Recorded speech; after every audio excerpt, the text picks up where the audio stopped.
marksmen are on horseback, rifles are drawn. They scope out, oh, sure dive by sundown. Hide your head close towards a snow-covered ground.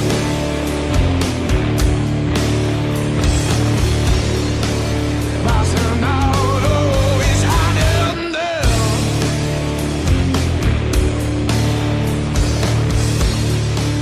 Till death lays. Hello and welcome with the Aussie guys. I am AJ, and guess what? I'm back, baby. I'm not here sitting by myself. It's like 6 o'clock in the morning on Saturday morning. I know. It's like, my God, this is no way to come back. On a cold... Well, listen, it's been a lot colder down here, let me tell you. Mate, I've heard since I've been away. Been pretty much on 4 weeks. Yeah. So I've missed the worst part of winter, it sounds like. Yes. Oh, man. Yesterday was cracking. The weather was beautiful. I brought it back with me. You did? I can't say that, actually, because the last few days, soul's rubbish. Really. Oh. Yeah, lucky it just didn't rain. Look, it rained a lot as you start walking around. It stopped, so that was the only good thing. But yeah. Besides that, mate, Spain didn't see a cloud for the whole time I was there. Bits and pieces, it was great. Very surprising. Good. Very surprising. Bit sore, though. Bit sore. Oh, yeah. Yeah, this 50-year-old body, mate, just can't do what he used to do. No, but that's good. That means you had a good time. Yeah, so it was good. That's the main thing. That's the main thing. But hey, listen, we are here for Team Preview. We have chatted to this particular gentleman a couple of years in a row. I remember a memorable one a couple of years ago when he spoke to us driving in his car from where? That could have gone from, I think, was it back from Pittsburgh somewhere? Back from Pittsburgh? Yeah. I think he wanted that one to go for like 3 hours just to bide the time until he got home. Precisely. Yeah, we're about to chat to Reid. He's co-founder of the Bills Mafia. He's also a guy who founded a business called 26 Shirts, and they do some amazing work in terms of charity. Yep. I will be asking him about a couple of T-shirts that are probably missing, at least one. Oh, really? They should pump out. Very, very good. And you can find him at Reid, and, you know, I don't know if you have... Well, look... Is there a lot to talk about with the Bills? Very boring. Not much has happened. You might say the different. Excuse me. We'll get him on and let's find out, mate, what he actually has to say about the upcoming season. Really looking forward to seeing the progression of Josh Allen.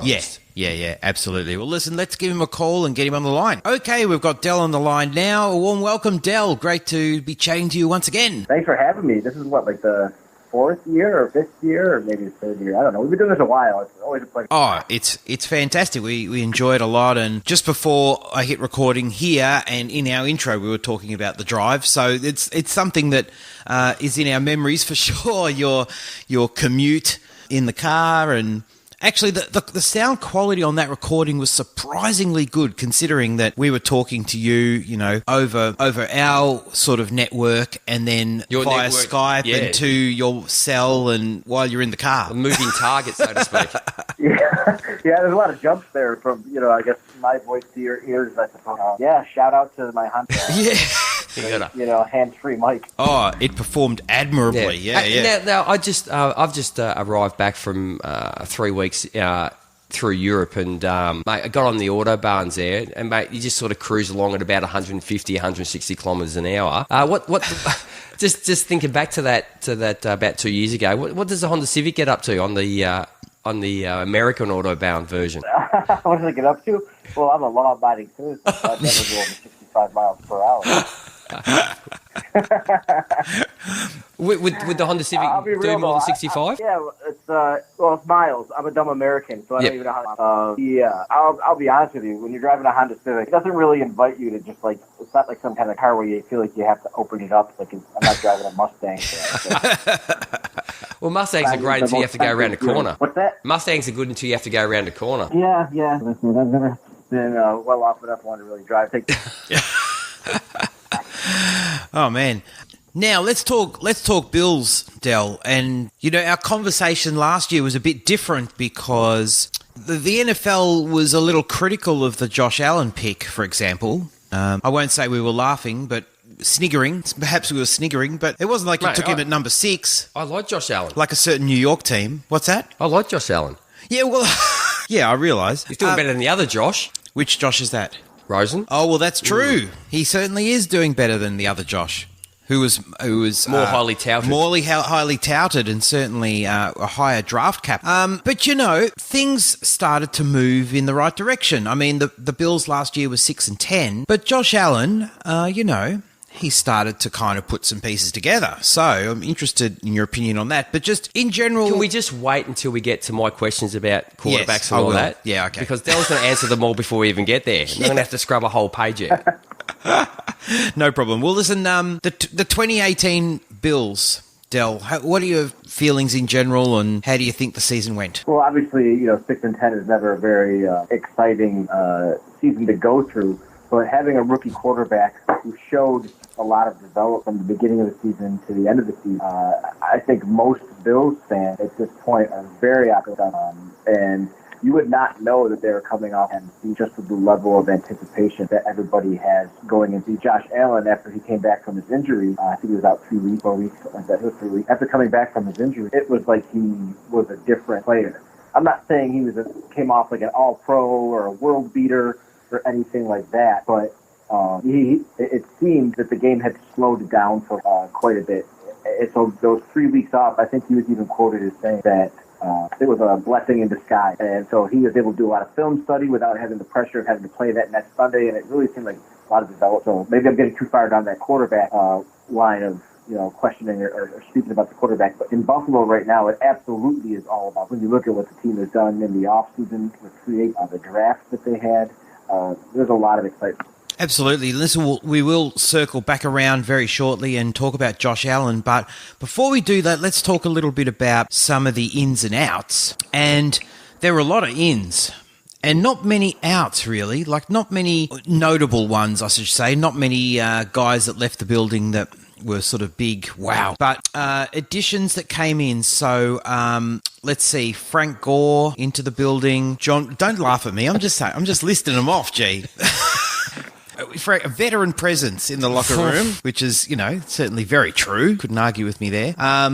John Brown, Cole Beasley, Tyler Croft, who sadly was is injured. Tight end Lee Smith. Let's see, quite a number of offensive linemen. Ty Nasiki, I think is how you pronounce it.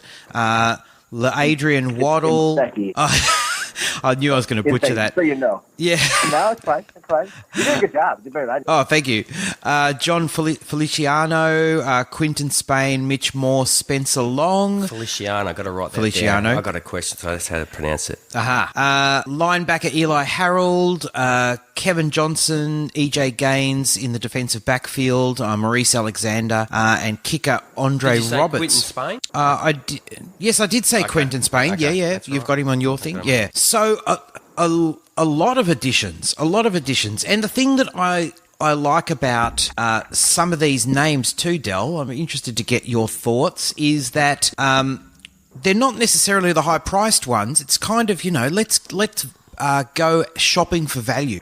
Yeah, that's one thing that everybody who was paying attention was quick to give Brandon praise on, was that all of the contracts, they had a great free agency. In fact, I think they signed more players in free agency than any other team in the NFL, 11 or something. Mm-hmm. But all of the contracts that they signed these players to, they were all team-friendly contracts. A lot of these guys got paid, but there's all kinds of options in there. So for almost every player that was brought in, there's an option for the team after a year or two.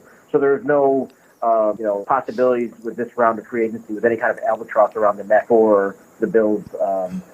3, 4, 5 seasons. Yeah, and let's add in the draft picks, and then we can go position by position and actually kind of look at it really in depth. So I don't want to steal G's thunder talking about the O-line, because there's a lot of O-line. There's a bit of movement. There's a bit of movement there. So one of my favourite players in the draft, and admittedly I am a bit of a defensive fanboy, but Ed Oliver, this guy, oh man, I'm so excited to see this guy on the field, and I believe he has been officially named the starter, but that probably didn't surprise anybody. He is going to be fantastic to watch. guard tackle Cody Ford, so another addition to the O-line. Devin Singletary, Dawson Knox, and Vasine Joseph, or Voshawn Joseph. I probably butchered another name. I think you got it right the second time. And, you know, the additions to the tight end group, I mean, we already mentioned Tyler Croft's injury, probably, so those additions probably quite important. But how did you feel about the draft? Oh, I thought they did terrific, you know, and it complemented the free agency class very well. I mean, Ed Oliver, you know, there's a lot of talk of Buffalo having to trade up if they wanted to bring him in. And for him just to be there when it was their turn to pick, that was great. Absolutely.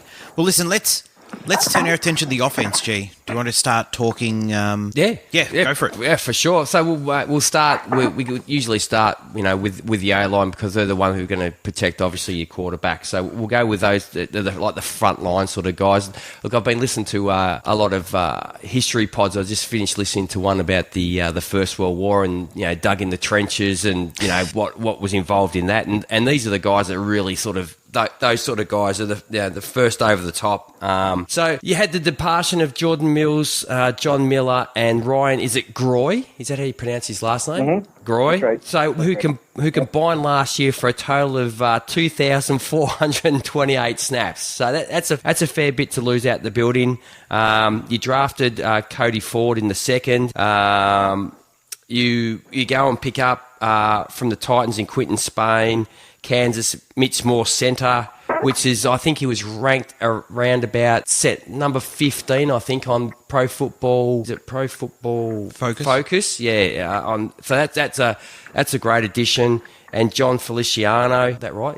Yeah. So it's sort of, what's the game? Is it poker where you get 5 cards and you can hand whatever you don't want back? Okay, I'm not a card guy. So it's sort of like a game where you got 5 cards, you got 5 guys up front, you get your cards, you hand 3 back. What are the 3 cards you've been given? How's your hand looking now? I think the offensive line is in pretty decent shape. I mean, obviously the key factor here is Mitch Moore. You know, they made him, they paid him well. And, you know, unfortunately, since early on in camp had been dealing with concussion, so he's just now coming through concussion protocol, but not quite in the clear yet. You know, tonight, as we're recording this, is the team's 3rd preseason game, and he's not yet, taken a snap in any kind of game action. So that's going to be a big deal. So working through that is going to be tricky. But the rest of the O-line, I really like where they've landed. I mean, last year was a tough transition. You had Richie Incognito's sudden retirement. You had Eric Woods. It was a retirement that he came back. Then you have Eric Woods' sudden retirement. Those were 2 factors I don't think that the front office really expected to have to deal with last year. So because last year was kind of a basically... Del, can you hear us? Whoa! What's that noise?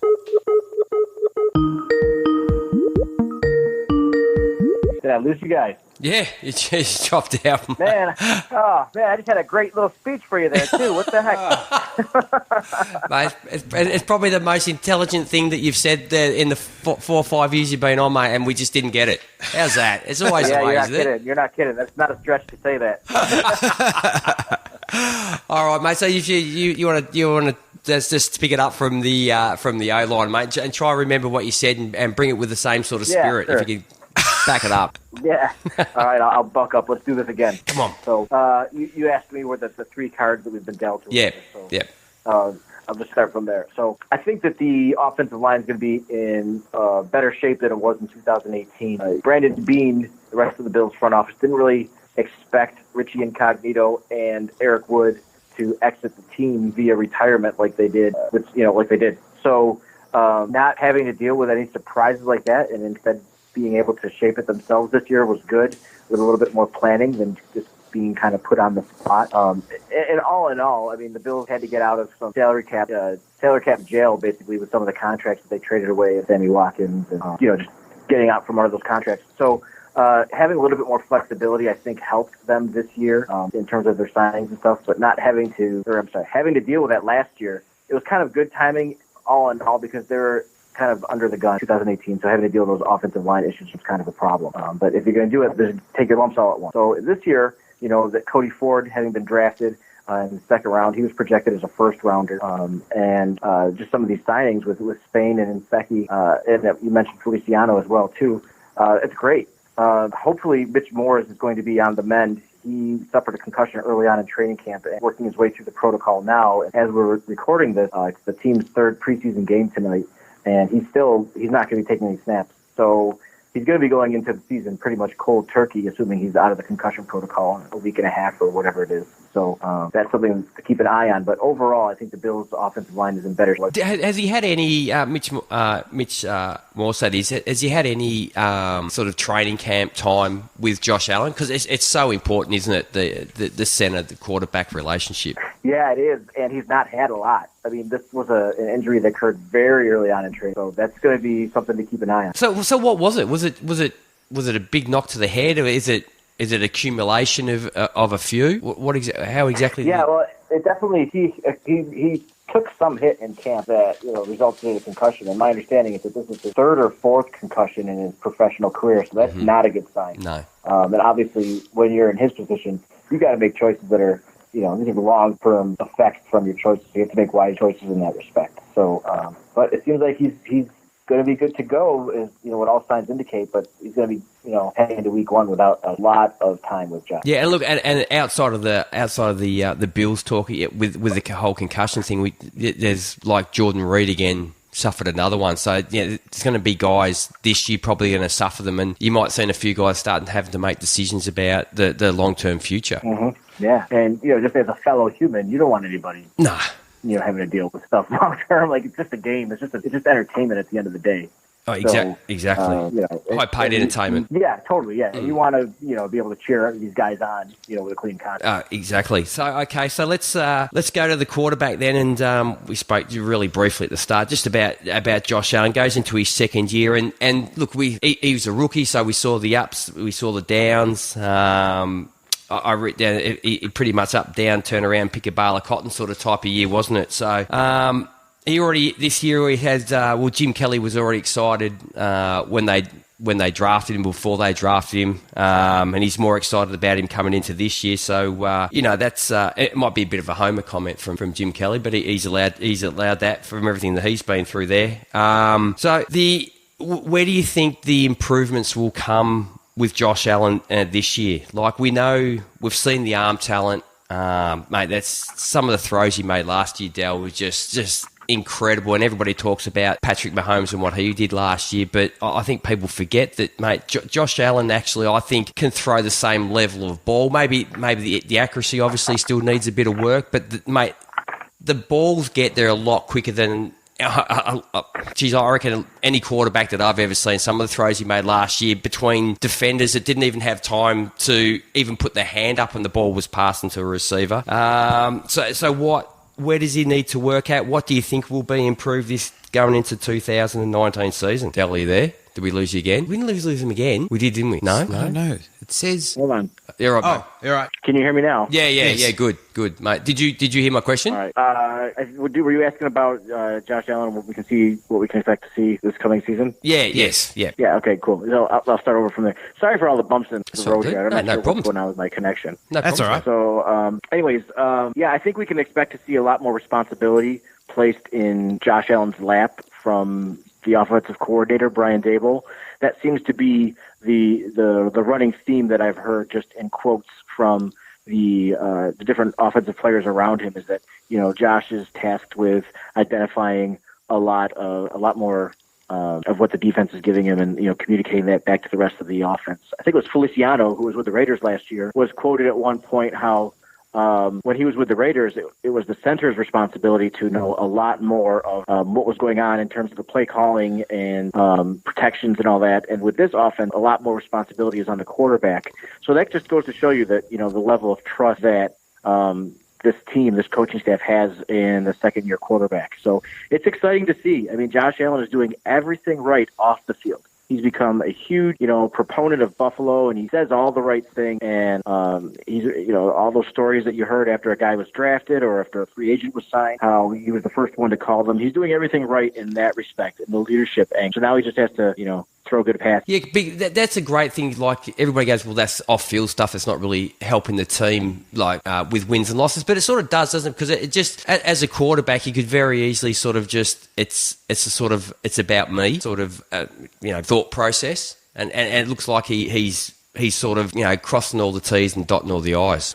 Yeah, for sure. I mean, one common criticism going back 20-plus years with Rob Johnson, who was the former Bills quarterback in the late 90s, one of the criticisms that was always about him is that he was a lazy California surfer guy and was never really one to take charge. Like, well, he signed like a record deal for the Bills at the time when they had traded for him. I think they signed into a 5-year, $25 million contract, which in 1998, for you and me, that's big money now in 2019, but maybe not so much with our football player counterpart. But in 1998, that was a huge contract. And one of the big criticisms of Rob Johnson was that he just didn't have that it factor when it came to being a franchise quarterback. And one thing's for sure is that Josh Allen definitely has that it factor. So, like I said, he just needs to throw good passes, and the rest will kind of take care of itself. But he's set himself up at this point.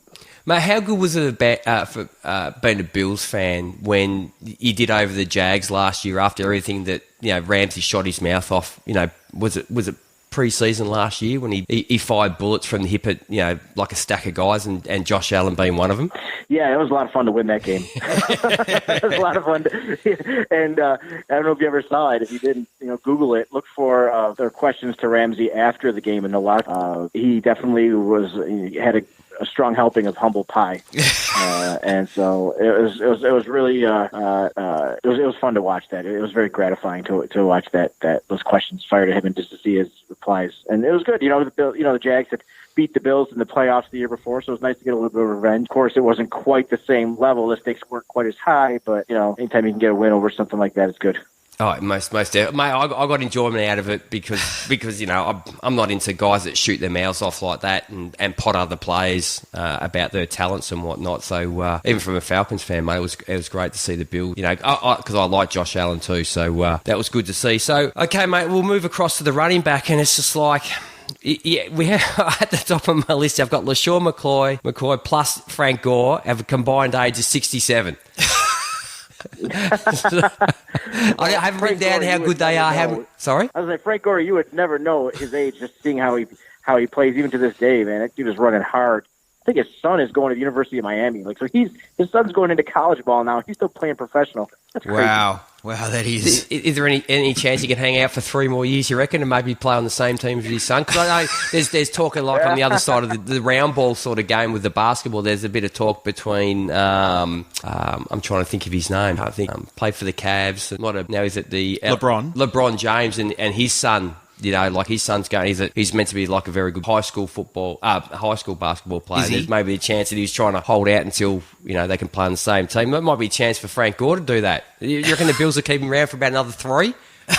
The way that they hang on to running backs lately, I think there's a good chance it's outside the realm of possibility. Oh well, let's talk.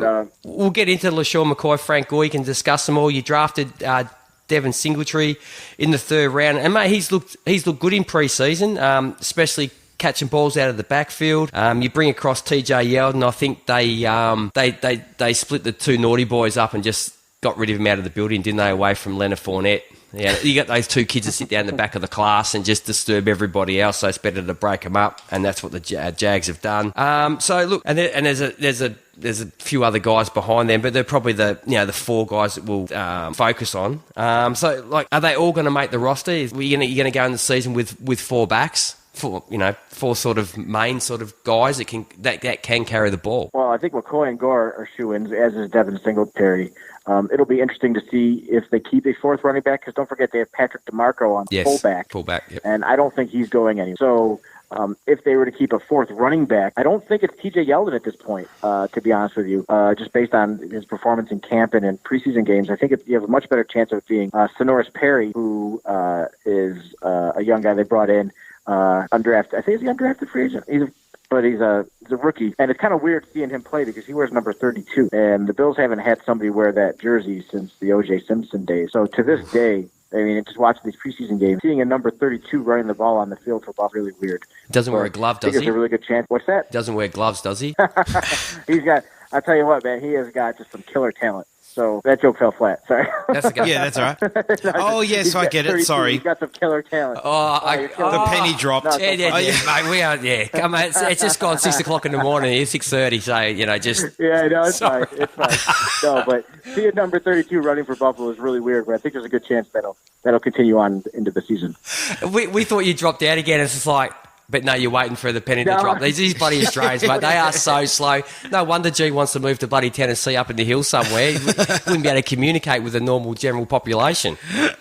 Yeah. I was just hoping for a courtesy laugh at least. That fell flat.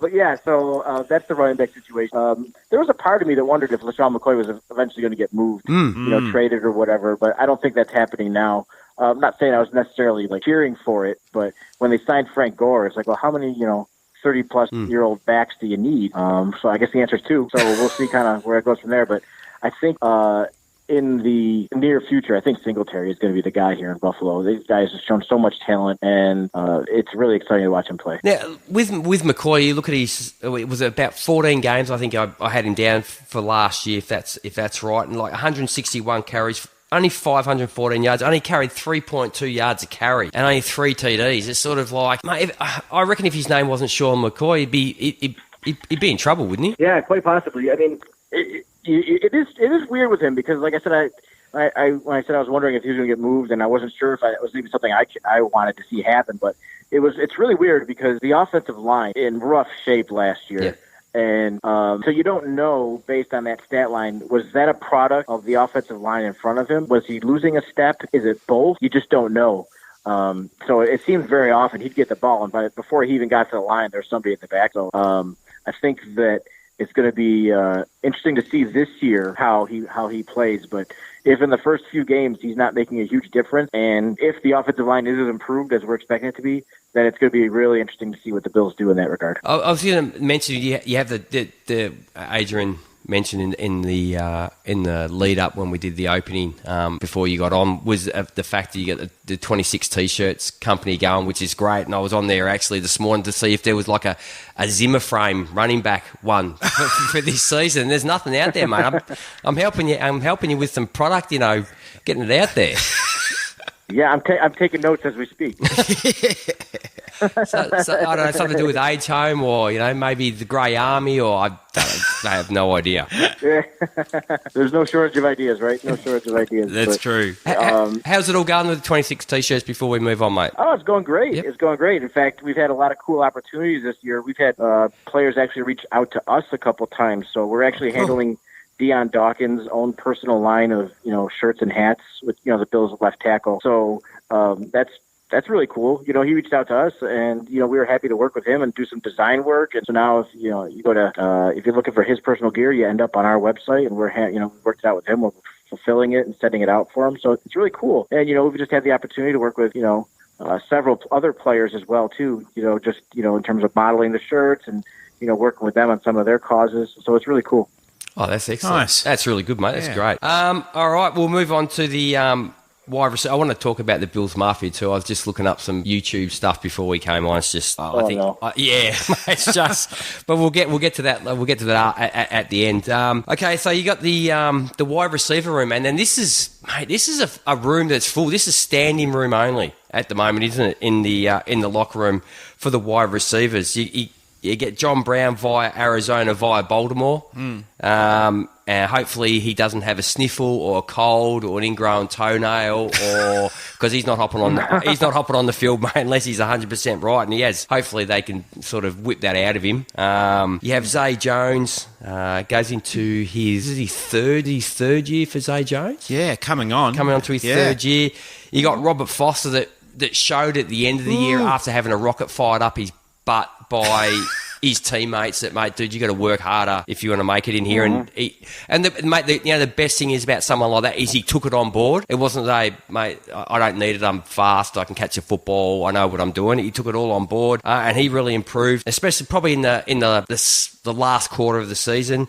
You bring in Cole Beasley, who wasn't happy with his usage in Dallas, so they said, we'll show you how much usage we need of you, and sort of showing him the door. But, mate, the dude plays that slot, and he's always open. Sure, he doesn't look like a wide receiver, but everybody needs a God's clown in the locker room just to keep everybody happy. So at the moment, you've got a ton of speed. You've got outside guys. I have Zane Jones as an outside guy, but he can come inside. But that's sort of Cole Beasley's there now. How do you see the whole lineup working out when they step onto the field? It's exciting. This might be the best wide receiver group that the Bills have had in some time, especially when you look back a year ago and the wide receiver group was generally considered like a joke. Yeah. Now, obviously, like you mentioned, Robert Foster, nobody really knew what the situation there was with him. Turned out he's kind of good. So, that worked out pretty well. And like you mentioned, he had a couple hiccups early on in the season, but the wide receiver group now is much different, and there's some talent that they're probably going to have to cut loose. And I'm sure there's a lot of other teams in the league who are interested to see who the Bills do not hold on to. So it's exciting, though. You have Cole Beasley, who is going to be a reception monster. If you're into a PPR fantasy league, he's probably a guy you want to consider picking up if you have the opportunity, just because of the amount of receptions he's going to end up with this year, more than likely. So that's exciting. And then John Brown, the Bills actually courted him last offseason before he signed with the Ravens. And it's interesting that they went after him again, even after the emergence of Robert Foster, because they're both speed guys. So it's going to be interesting to see how that tandem plays out. But when you figure they're going to have Cole Beasley on the inside, Brown and Foster on the outside, sometimes Zay Jones, who's actually been doing special teams work the past week or so in practice. It's real interesting to see how that's going to end up being, especially when you figure just the amount of money they've invested in the offensive line, the wide receiver. One other person described it to me as with Josh Allen, they've kind of isolated the variable at this point. So they've put a lot of talent on that offensive side of the ball, and so now basically going to be up to Josh. All right, how are you able to leverage this for to win some games? Mate, with all that speed, there'll be no doubt that you're going to see a fair bit maybe of Josh Allen's arm this coming season. Yeah, I mean preseason is almost never an indicator, but if preseason's an indicator, they've been throwing a lot, the past two games. So as a Bills fan, that's really weird to see, because normally it's 3 yards in a cloud of dust, right? When it comes to like the offense. But they've been so run heavy for so long. It's going to be fun if you're a Bills fan to see them actually embrace the modern passing game in the NFL. So hopefully they do embrace it, and hopefully they're good at it. So we're going to see how that shakes out.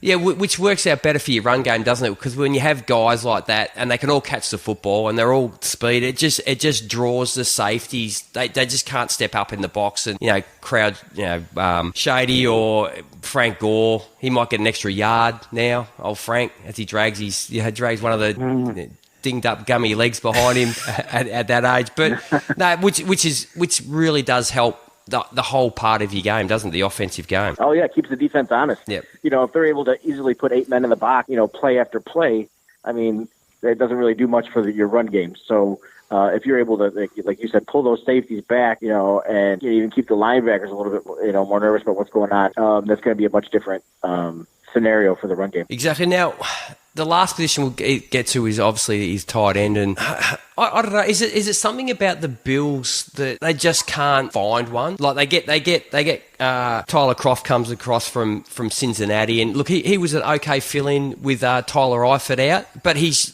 to me he's just the guy. And you go and draft Dawson Knox, who probably wasn't at the top of a list of tight ends coming out of this year's class.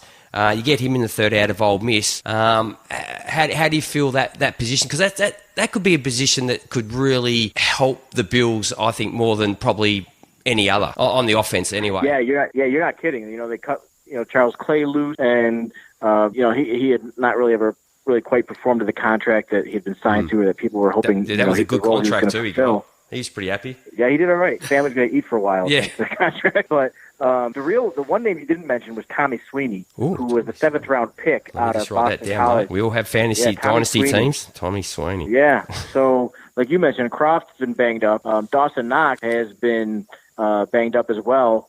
though not as long as it has been for Croft. Dawson Knox, they said he's going to get a few reps tonight in the third preseason game, but we'll see how that he's going to have a limited role. But Tommy Sweeney has really done well for himself in this preseason so far. He's really shown out. So honestly, at this point, I'm going to be surprised if he doesn't make the team. So that maybe that's an eye to keep, a name to keep an eye on early on in the season. He's probably not going to get drafted in your fantasy leagues, but after the first week or two, you might see him catching some balls. So we'll see how that plays out. And of course, it's all contingent on how Dawson Knox recovers and, with Croft and everything. But Tommy Sweeney has definitely made good use of this opportunity that he's been afforded. Okay, I got a Boston College guy. Yeah. So what, 6'4", 251. So he's not a small lad. No, yeah. In fact, what I'm looking at is that he's 6'5". 6'5"? So 6'5", 260. So he just gained some weight in the past 10 seconds. So Mate, I don't know. Right. And everybody wants that extra inch, don't they? Yeah.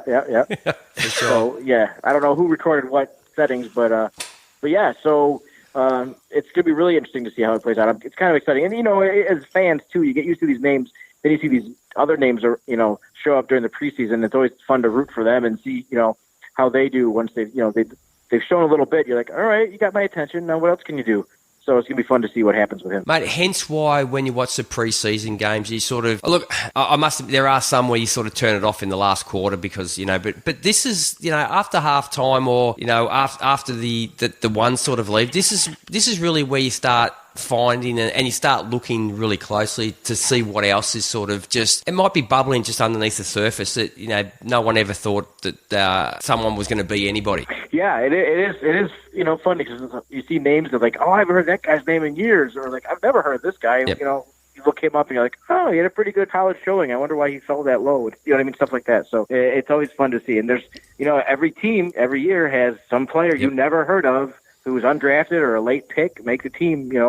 Not to jump into defense too quickly, but Levi Wallace, undrafted free agent, there's a good chance he's going to be the starting corner for the Bills. Okay, because it gets to the point, doesn't it, Del, where everybody, as soon as you see someone do something, it's like, oh, he's running against the second, the third, or the fourth, defense or offense or whatever. I think people lose sight of. Don't worry about what he's up against. Just watch him and the way he goes about it as a player. Sorry, you broke up there a little bit. No, I was just saying when these guys sort of get to the field, the next excuse that everybody makes is, oh, he's running against the second or third, defense or whatever, or vice versa for the offense, and I think people sort of lose sight of the fact that don't look at who he's going against. Look at the way he's going about it. Oh, yeah, for sure. Absolutely. And, they can't control who they play, right? Exactly. They can only do what's asked of them. Yep. But not to continue to harp and become like Tommy Sweeney's like number one fanboy or something, but he's been playing with the ones because of all the injuries.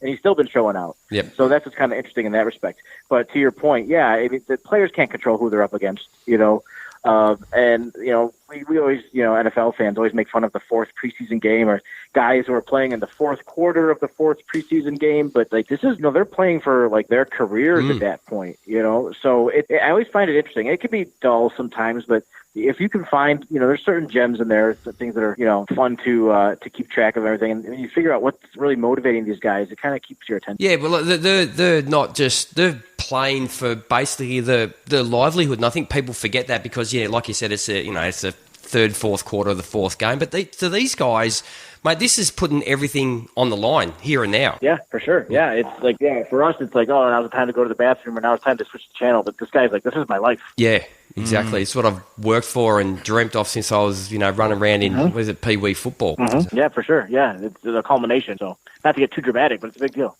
It is. My word. Listen, let's talk about the defense and, certainly there's going to be some exciting things to watch on the offense, but, man, the defense is looking... Can we talk about Tremaine Edmonds? Yeah, we will. Oh, okay. Yeah, just give me a chance. So let's just talk about him. I love him. He's awesome. I want to talk about Ed Oliver first. Oh, so okay. the defense is... the defense could be quietly one of the better I was going to say one of the best defenses in the league. Yeah, they could be. Sure, they could be. And if they are, that's going to help the offense, hand over fist. And certainly last year they weren't bad. They were 14th against the run and second against the pass. And, you add Ed Oliver in, so good luck with that 14th against the run. You're going to be in the top, half a dozen. Good luck running against this line when you've got Ed Oliver, and you've got Starla Tulele and Harrison Phillips, who you drafted last year, in the middle there. And certainly people like Jerry Hughes, Trent Murphy had a down year, but Trent Murphy and Shaq Lawson, they had some difficulty getting to the quarterback, but you just add a dominant piece like Ed Oliver in the middle there, and it's just going to make everybody's job easier. Yeah, you're absolutely right. And, it's tricky, I've heard this point made a few times, how with it's very hard to stay consistent with a defense, whether when it performs as well as it does, the following year. Like I said, like you said, 14 is not great, but they definitely held their own. And it's today's league, when the entire NFL is slated towards offense, the defense is already fighting an uphill battle. So you add these components to that team, I think they're going to be in good shape. This defense is going to be tough to play against. That's what all signs point to. And like I said before, with Levi Wallace really coming into his own at the end of the year last year, and just the pieces that they've added. Tremaine Edmonds, no longer a rookie, now has experience under his belt. Like, it's going to be really tough, I think, to play against this defense. I can't wait to see them, do their thing. Yeah, and it makes me just think, like, names. Like, I read this list and I just see names, Matt Milano, that guy is, an absolute powerhouse. Next to Tremaine Edmonds, Lorenzo Alexander in the middle of that, and then you go to the back, and names like Jordan Poyer and Micah Hyde, very solid. Tre'Davious White, who, he had a fantastic year in 2017. You just want to kind of see him come back into some form. For me, the only question, for everybody, the only question is who plays opposite Tre'Davious White. Yeah, it's going to be interesting to see, where that lands. Like I said, I've had a lot of confidence in Levi Wallace, up to this point. Last year's undrafted free agent. And so, and then they brought back EJ Gain, who was with the team 2 years ago. Unfortunately, they had to let him go because of injuries, which was, part of the problem when he was here 2 years ago. He just poor guy. It seems like he's always banged up. But they brought in Kevin Johnson from the Texans, a veteran presence. So it's going to be really interesting to see who it ends up being. But right now, I think it'll probably end up being Levi Wallace there. But Kevin Johnson had a pick six, in the last game. And so there's a lot of talent here. Yeah, my word. I was just going to say, when Adrian was going through your defensive line, and we spoke about, didn't we, about guys that come out of nowhere, and Levi Wallace being undrafted free agent that year. He wasn't taken in the draft. Like, there you go. There's a prime example. Mm-hmm. Yeah, Alabama's known for its its offensive lines and its running back. Well, it's known for everything, right? They're such a good college powerhouse. But coming from Bama as an undrafted rookie, like, oh, all right, let's see. And then turns out, like, shows out. Yep. So that was a nice diamond in the rough for the Bills to find. You need that if your team's going to be successful. You have to find those players. You can't just pick your first round pick, your second round pick. You can't just rely on that. You need to find those diamonds in the rough all over. Absolutely. Now let's just look at how you think they're going to do in 2019. And, schedule-wise, not only have they got a good start, and obviously, being in the division that they are in, you've got to play the Patriots twice. But, apart from that, looking at your schedule, it's actually, it's not bad. It's not bad. And, 4 of the first 5, you've got the Jets, you've got the Giants, Bengals, then you got the Pats, and then the Titans. So, like, those first 5 games, and that leads up to the bye. So, man, they could actually get off to a really good start. Yeah, they absolutely can. It's going to be interesting to see how it shakes out with the Jets, with their team, where they end up in terms of talent and ability and everything. I like Sam Darnold a lot. They've had a couple, suspensions or injuries or whatever that I think is going to harm them in the short term. So, but I'm not a huge Adam Gase fan. He's not really shown me a lot, in his time in Miami. And basically he was well known for his offense in Denver with Peyton Manning. Okay, cool, great job. So not to take away from the guy. Here I am talking about, like, fourth quarter players working their butt off to get to this point, and now just, like, totally blowing off a guy who's made it as an NFL coach. But, like, with the Jets, I don't know where they land, but I'm not super intimidated by them yet. So, I'm looking forward to that first game. And then the Giants, I don't think anybody's worried about the Giants. Maybe that's famous last words, but, the Bills will probably be the favorite in that game. And and then we have the Bengals, the Pats, and the Titans. So Pats are always tough. It sucks that you have to play them twice a year, but it's just those are the lumps we have to take it being in that division. I was going to say, how does it feel to be sort of like be a Bills fan, but then the Jets and the Dolphins as well? They're sort of fans that every year, And look, and rightly so, because of the dynasty that the Patriots have built up and the team that they are. But how does it feel every year that you're just written off for the last more than a decade? Oh, it sucks. It's absolutely awful. Especially knowing that when the NFL did realignment in 2002, the story's always been that there was a plan to put the Bills in, I think it was what's now the AFC North. I think that was the plan. But Ralph Wilson, the late former Bills owner, basically said, I don't want to give up that rivalry with Miami. So he insisted that the Bills stay in the AFC East, not knowing that, he was right on the cusp of a 2-decade, pretty much, dynasty with the New England Patriots. So, we could have been afforded, as Bills fans, a lot less headaches and tears over the past 2 decades. But, who knew? But, yeah, it kind of sucks being in that division, because you often feel like a layup for this team so dominant for so long. Do you find it astounding, though, that 3 teams in a division haven't been able to build a roster to compete with the Patriots? Like, look, you have great teams across the board in all divisions, and in the end, the Patriots have won more because on the given day they've been the better team or they've out-coached you. But mate, it's a long time for 3 teams not to be able to put up.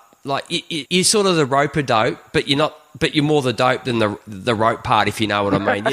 You're not going to be coming out swinging in the final rounds and all of a sudden take out the champ. It doesn't work that way. It's just been slammed for, like you said, for almost 20 years. Yeah, it's crazy. My daughter's 16 years old, and she has no recollection of the Bills, being good. And most of that is the Bills' fault, but it does stink, being in the same division as New England. But she's never known what it's like to live without having arguably the best quarterback of all time play her dad's favorite team every twice a year. Like, I know you're not a GM, but how does that happen? Like from a supporter's point of view, how does it happen that you can't put together a really good roster over that period of time? It's a great question, because you would think even just the law of averages. You're going to fall into a good team, aren't you? Just eventually. Yeah, right. So it's crazy. And I think one of the mistakes that has been made oftentimes when you know that Brady is in your division, one of the mistakes that has been easy to make is that an emphasis on defense. When the whole league is, like I said a few moments ago, is skewing towards, the rules basically being written for the offense and all the calls going in favor of the offense. For you to double down and just say, we need a better defense to stop Brady. It's like, no, you need to be working your butt off to find the next franchise quarterback, so you're not doing rope-a-dope, but you're actually in a race or a competition to outperform that quarterback. Now, Tom Brady's probably the best to ever play the game, but if so I don't know if you're going to find somebody to his caliber over the past 20 years, but you could have found maybe some quarterbacks that are a lot closer than what they did, and it's been frustrating. They drafted Josh Allen a year ago, which is all signs so far point to great. But before that, just the little amount of effort it seemed that they put into the quarterback position through the draft. E.J. Manuel, J.P. Lossman, and then you've got a few other guys taken in later rounds, and that's it. That's all there is, and it's just incredibly frustrating when you see all these other quarterbacks just get passed over by the team, and they go on to have great careers. And it's as you can tell in my voice, it is kind of I get a little angsty about it just because I feel like they've gone about it the whole wrong way. And obviously being a Bills homer, I've not paid a ton of attention to what the Jets and the Dolphins have done at that under the microscope level like I do with the Bills, but it's about the same. Continuing to try to find shortcuts. Maybe they did invest in Ryan Tannehill in Miami, but I'll just speak to the Bills. But the shortcuts they tried to take with these quarterbacks, instead of just taking your medicine and drafting a quarterback early. So I'm at the point now where I'm rambling, so I'm going to shut up. But as you can tell, I don't have an easy answer for you. It's more like a multitude of answers, but really, I wish that the Bills had focused more on offense the past 20 years instead of defense. Yeah, because I was going to say, if you listen to in Australia with Aussie rules football, we've had a few dynasties over the time. One team over here called the Hawks. They just dominated football for a long time, and you listen to the champions talk, and it's not as though they put together a team knowing that all these guys were going to be great players. It's sort of like you hear them say that I was just in the right place at the right time. And you figure over this period of time that the Bills could have put together a team that just everybody happened to be in the right place at the right time. Yeah, absolutely, for sure. But to your point that you made, Del, I do get retrospect is a wonderful thing, but I feel like we've watched three teams trying to take shortcuts, like you're all trying to cross the river. The Patriots are over the other side of the river, and you got these three teams that are just like, oh, I'm going to hop on a horse. No, I'll hop off this horse. Building the bridge with no foundation. Yeah, just trying to lay the bridge on top of the water and hope it floats. Right. Yeah, great way to put it. Yeah, so it's a great way to put it. It's just instead of doing things the right way. That isn't always the easiest. They instead have tried to take shortcuts. Now, all that complaining aside, that's not what Brandon Beane and Sean McDermott have done. They took their medicine. They got rid of the players they felt didn't fit the culture. And that last year was the salary cap jail, like I talked about. And they drafted the quarterback, not the one that everybody wanted them to take, in Josh Rosen, but the one that they felt had the best, it was the best fit for what they were trying to do. And so they're going about things the right way. Is it going to play out? Or pan out into a contender? Who knows? But what I always say is they've got a lot more to lose than I do. So at least it looks like they know what they're doing. They might be wrong about what they're doing. I don't think they are, to be honest with you. But if they're wrong, then they've got a lot more to lose than I do. They lose their jobs. I just lose a couple of years, and I'm so used to that at this point. Oh, yeah. Oh, look, it's a tough gig, isn't it? I mean, you've got to show results very quickly. I mean, going back to the retrospect thing, if we could go back to the turn of the century, go back to 2000 or 2001, and if you knew that the Patriots were going to be so dominant, and if you were GM and you could say to fans, look, this is what's going to happen, but let me just build the roster for 10 seasons, but that just doesn't make any sense, Totally, yeah, that's a good way to put it. Let me just continue to shuffle stuff around. Right. And, Yeah, exactly. Now, I just want to talk quickly. I said I was going to mention, I looked up some YouTube this morning just about the Bills Mafia fans. Does it get to a point up there, mate, that it gets so cold that people just lose the plot? Yeah, you know what? I think that I'm assuming you're talking about the table diving. And mate, there's a lot more than table diving on there. Oh, yeah, you're not kidding. But honestly, what I think it is this is part of it, is that the Bills are so ingrained into Western New York culture. You're raised, from the moment you're born, you're raised to be a Bills fan. And I've never lived in another community than Western New York, but I could tell you with authority that is the way it is. You are a Bills fan, that's it. It's eat, sleep, drink, go to school, go to work, go to church, Bills. That's it. Those are the staples. And a lot of people don't go to church. So those are the staples of the Western New York community. I feel like in a lot of other communities, the football team is like an op. It's just one of the things that is here in the community for you to enjoy. In Western New York, it's so much more than that with the Bills. So I say that to set up, this next point, in that when you're raised to always, you're a Bills fan, that's it. We go to the games on Sunday, or we watch them at home, and it's just, Bills, Bills, Bills. Well, if for 20 years, or all you've known is losing, but that this is part of your life and you enjoy it, but there's no winning, you have to find ways to entertain yourself and to make it more fun. And I think that's where it's with the Bills. I'm 43, so I experienced all the Super Bowls and everything. But I think when it comes to the Bills, with the younger generation, I think it's almost just more of a backdrop in terms of the actual stuff that goes on Sunday, and not always the key thing.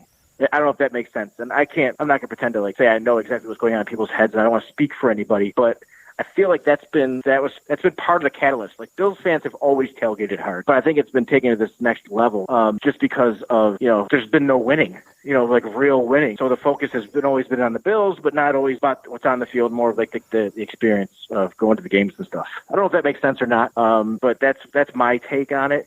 And I think that also social media, YouTube, all of that, I think it really exaggerates what it's like to be at a Bills game. Yeah, there's a lot of the craziness that you described that you saw on YouTube. But I've been to more Bills games than I could ever count. And I've tailgated in lots of parking lots all around the stadium, in the team's parking lot, in residential lots that are owned by private families and stuff all around in the neighborhood. I've never seen any of that. So I am just crazy coincidental, just always missing it, or it's a very small contingent that just make it look like it's the majority. So, but okay, where'd the table diving come from? Like, did someone accidentally fall off the back and go, "Hey, man, it looks like a really good bit of fun. It's a great idea. I'm going to start doing that every Sunday we rock up. I'm going to bring a new table from Home Depot and destroy it." Yeah, it's like $40 for one of those things too. I don't know. It's like some wrestling culture thing. I have no idea, but it's one of those things that kind of continues to just feed on itself. Somebody sees somebody do it, they post it on social media. The next week, somebody wants to outdo that person. It just goes on and on. Yeah. Is it because you're playing an outdoor stadium in a cold climate? Do you think, like I said, there's eventually just the cold just sort of gets you? I don't think so. I mean, New England plays in a cold climate. Pittsburgh, Cleveland, and those are all open-air stadiums. True. So New York, I just not super familiar with the tailgate scenarios for all those cities. I know I've been to a Pittsburgh game before, and it's all, it's in the middle of the city, and there's not a lot of room to act crazy, in these small lots all around the stadium. Yep. Maybe, Buffalo has a little bit differently, being in, the suburb area of Orchard Park where there's all these grass spots everywhere. That may be part of it. But I don't think it's the cold. I just think it's just all the reasons I said, a moment ago. There is something to be said, though, isn't it, about Bills fans because of what they've been through for such a long period of time, not being. And it's the same about. You can say the same about Cleveland. It's always easy to rock up and support a team that will give you, more times than not, will give you a win. And, So there's a lot to be said about the fans. That I don't think Miami fans are as hard, and they got better weather to go and watch a bloody game in. Now they've got a roof covering the precious little heads and all that from the sun. But there is, isn't it? Well, I mean, you watch a Miami game. They all dress up like orange seats. Or I guess it's green seats. I think they changed the color of the seats in the stadium, but they all dress up like. There's a lot to be said for like Bill supporters, and I'll throw in Cleveland as well. Just to put up with that, and the weather thing, and just keep rocking up every week in the hope that you'll be there when the team turns everything around. Yeah, for sure. In Western New York, and I don't know if it's true for Cleveland, like I said, I never lived there, but Western New York, there's two seasons. There's Bill's season, and then there's waiting for Bill's season. Right. What are the other teams? Are there any other teams up there, like professional teams? I'm sorry if I'm not across like who else is up there. We have the Buffalo Sabres. Is it Sabres? Okay. NHL hockey team. Yep. So, and then we have minor league baseball, but that's not in the same universe as it is with, football and hockey. I mean, Buffalo's a huge hockey town too. Okay. Every year, when they release the rating for the Stanley Cup playoff, but even though the Sabres haven't made the playoffs, I think 8 years, 9 years, a long time, every year, Stanley Cup playoff, Buffalo is one of the major markets. It's always the two teams playing for the Cup, and then Buffalo in the top three, always. Okay. So Buffalo's just a huge sports town. Yeah, and it has to be said that I think as where fan bases across the NFL go, I think Buffalo is one of the most attractive. I mean, all the sort of table diving shenanigans sort of out of the way, but I mean, like, as far as like a community kind of fan base, I think it's quite an attractive, I sort of feel like it has a real sense of, belonging and community and everybody, all in. Yeah, for sure. The Bills are part of the fabric here. They're part of the social fabric. It's just part of the community. Like, there was a lot of fear before the Pagulas bought the team in 2014. There was a lot of fear that they were going to move. And to be honest with you, I'm not saying this to be dramatic. I cannot imagine a Buffalo without the Bills. I just can't. My brain it's like a brick wall. Like, my brain can't figure out what that would be like. So it's who we are. Yeah. So just before we let you go, Dale, just in regards, because there's been a lot of talk about the stadium. Do they have plans? Are they going to do a new one eventually? Build one? Are they going to do a refurbishment like the Dolphins did? There has been a lot of pressure from Park Avenue, isn't there, to sort of do something about it? Yeah. The league office definitely wants a new stadium because that's just more money. Yep. But it's going to be interesting to see how it plays out. I think eventually the Bills are going to play downtown in the city. I don't know what that looks. I don't know when that is. I don't know what that timeline is. I don't know if I'm in my 40s or 50s or 60s when that happens, but I think it's going to happen. And they just put a lot of money into the stadium a couple of years ago with renovations and everything. But I don't think that really, when it comes to the NFL, they don't really care about that when there's a prospect of building a $1 billion stadium or something like that. So But there's been rumors over the past couple of years of different areas of downtown, near where the Sabres play now, because the Pagulas own the Sabres as well. They own the Bills and Yes. and so there's been talk, like the Perry Street area, that there could eventually be a football stadium there. But there's a lot of infrastructure concern to be dealt with, just in terms of getting cars in and out and all of that. So. But I mean, when there's a will, there's a way, and the NFL is used to getting its way. So I'm sure they have the will to do so if they want to. But I couldn't tell you where it really stands. I think, like I said, eventually they do play downtown. I just don't know what that timeline looks like. So would it? I take it would be an indoor stadium, because part of the deal obviously is with the with Park Avenue is you build an indoor stadium, we'll give you a Super Bowl in a couple of years. I couldn't see that. I couldn't see them saying, "Hey, here we go, we'll give you a Super Bowl in an outdoor stadium." Yeah, especially in Buffalo, just with the reputation alone, you know what I mean? But they gave one to New York, but Buffalo still has a worse reputation. So. But yeah, I don't know. I think that would be, the older I get, the more I like the outdoor or indoor stadium. To be honest, Yeah. I'm 40. I'm 43. 23-year-old me would be like, "What? A roof? Are you kidding me? No, this is who we are." When I was that age, free agency really wasn't quite what it is now. Player contracts weren't really what they are now. I mean, now guys are off for a day and a half, and they're halfway across the country, for a day, and then they're back. So they play in Buffalo, but even in the season, they're not here every single day. So there's always the talk about how, they're used to the cold weather, all this and that. Guys don't even live here. And that's no slight against the players. That's just the way it is, for every set of players, for every team, for every city. They're just they make the money now where a plane flight isn't a big deal to go somewhere for a day. So I'm not quite sure how that plays out in that respect, but I think that it's not quite as big an advantage as fans have always thought it to be. And if the players aren't getting an advantage out of it, then keep me warm in December, right? Right. Exactly.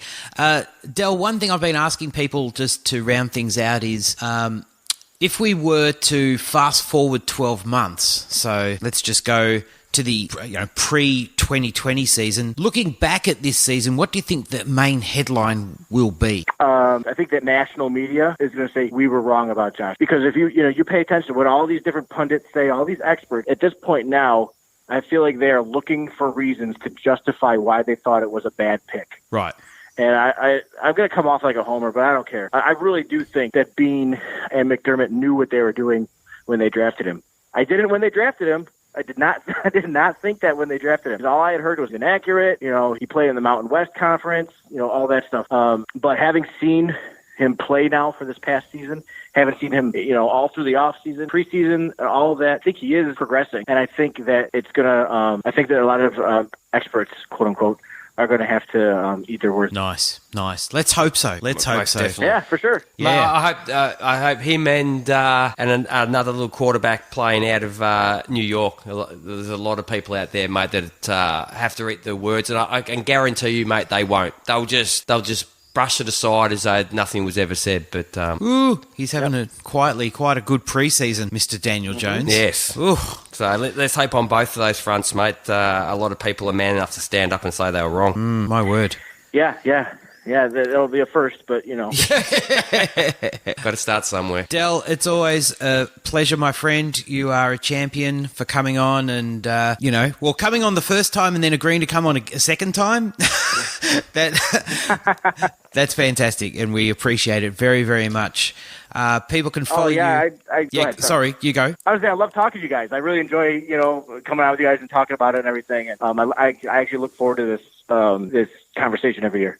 Oh, Nice. That's good. I think we're still living on the fact that you got Australians talking about American football. This is really weird. I just got back from Austria riding mountain bikes, and mate, the Austrians, most of them are Germans, but can't believe that come all the way from Australia to ride bikes. So this is the same sort of thing. It's just it's still a novelty. Oh man, we're far away from everything in the world, so it's always going to be a distance for us.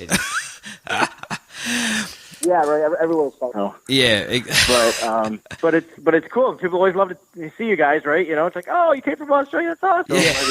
Yeah. I mean, You guys got that going for you. Yeah. Yeah. When you walk down the street. For Americans, it's like, oh, you're from America? Okay. we probably have a much different experience when traveling abroad than you guys. Yeah, I don't think there was too many people yelling out when I was walking down the street after they had like an Oktoberfest type festival in the town we were in. And so we sort of, I had no idea. I can't speak German, but I was sort of trying to sing along. And you have the Steins, you're standing on the table. And I don't think there are too many people going, hey, there's the Americans. But they was, mate, next morning, they go, hey, Aussie! As you're walking down, which is pretty cool. You're probably right. You're probably right. And oh, great. Hey, Americans! Yeah. Now, people can follow you, Del, at Del Reid. And also they can follow at 26 Shirts. And I'm not sure if you ship internationally, but you might get a little bit of interest internationally. I was looking at the Bison King as quite an attractive T-shirt, but my co-host would, he thinks I'm soft. It's a little Lion King. Oh, yeah, gee, come on. But I saw that one. I'm going, come on, guys. It's in Bill's blue and red. It's probably intended for little kids. I'd wear that. I reckon that looks really cool. We sold a lot of those, actually. It was very popular. That's why we brought it back. It was very popular. But, nice. But yeah, 26 Shirts. Yeah, we have a Pittsburgh line and a Chicago line as well. And we do ship all over the world. I have a couple Bills fans in Australia that I ship to regularly. Cool. So, nice. If you ever, don't be surprised if someday you're walking around and you see one of our shirts pass you. Oh, that'd be awesome. I'll make sure I take a photo, man. I'll send it straight to you. All right, I appreciate that. Yeah. Well, listen, Del, we'll let you enjoy your Friday evening probably now. I'm starting to get on a little bit, but we appreciate your time and thank you so much for joining us. Oh, always. I appreciate you asking me every year. I look forward to it. No worries. Excellent, all right. Del. Thanks, man. You're absolute champion, mate. I said to Adrian just quietly, I don't want to upset anybody else that he's already done. I wasn't here because with being away, but I said, could you hold off on Del, mate? Because I want to be there when we do this one. Yeah, I appreciate that. Thank you. That means a lot. Yeah, so I'm sorry. I kept pushing you back, but... it's my fault, That mate. was the reason. That's the reason. Yeah. That's fine. It's all good. Doesn't matter. So I appreciate that. That means a lot. Thank you. Cool. Excellent, Del. We'll let you get on, mate. And once again, thanks very much for giving us your time. Always a pleasure. Enjoy your day, early on in your day. Enjoy it. We will Thanks, too. mate. We will. All right. Thanks, to you Del. soon, buddy. Take care. Thanks. See ya. All right, take care. Always a pleasure chatting to Del G. No, he's fantastic. It's great. I'm disappointed that he's not in some type of mode of transport. I think I actually said to him after that year that every year we've got to do from somewhere different. But You know what I was just thinking? Because maybe we should jump in a car and give him a call. Listen, we were ahead of the curve because all those like talking to comedians in cars with coffee and all that. Man, we were doing that before they were who's doing the guy it. that does that? Isn't that a Seinfeld thing? Yeah, no, yeah. He might have started it. Who's the one who's really famous for it? That British guy that interviews everybody in the car and he sings along with them sometimes. The bands. Does he? I've got no idea. I can't think of his name. There you go. We were trailblazers. So there. Yeah, but we're not in the car with you. That's the difference. Oh, I guess that's true. Yeah. Hey, there's a thought. Yeah. We could do all our team previews. We could go to 32 cities. Actually, it's not 32. That's popped 30. into my head just as you were thinking that. 30 cities. Oh, man, how good. 30 cities. Mate, I'm in trouble for this trip that I've been on, let alone... Travel to 30 cities? 30 cities next Hop year. in the car for team previews? How do you feel about that to my family? Some of them actually, would be. they were pretty happy that I was away. The house is a lot quieter when I'm not there. Yeah. You don't have to convince me of that, I'm sure. I'm sure it's the case. Oh, man. But your family's been jet-setting. You had Logs overseas. You were overseas. Yeah, she was in Spain. First trip for a 19-year-old. So that was, she did very well. Very proud of her, getting around by herself in a country for the first time that doesn't... Look, they speak English, but... No, they do. But not, it's not like you're travelling to an English, like England or America or English-speaking country where it's pretty much same. Yeah. So, no. And then I disappear and Yep. now I'm told that everybody's going on holiday except my wife. I'm more than happy to go on a holiday and leave me in the house for 3 weeks. Yeah. Well, we'll see. Yeah, we'll see. All right. Well, thanks, G. It's great to have you back. Thanks, mate. I can't say it's good to be be back. It's better to be on holidays, to be honest. Especially being in a country where there's sunshine. But very good. May have got to come back and start working and pay for the next one. Exactly. Well, let's wrap this up because it's quite long, but there'll be more of these anyway, so more opportunities. But thank you. And on behalf of G and myself, thanks for listening. Catch you next time.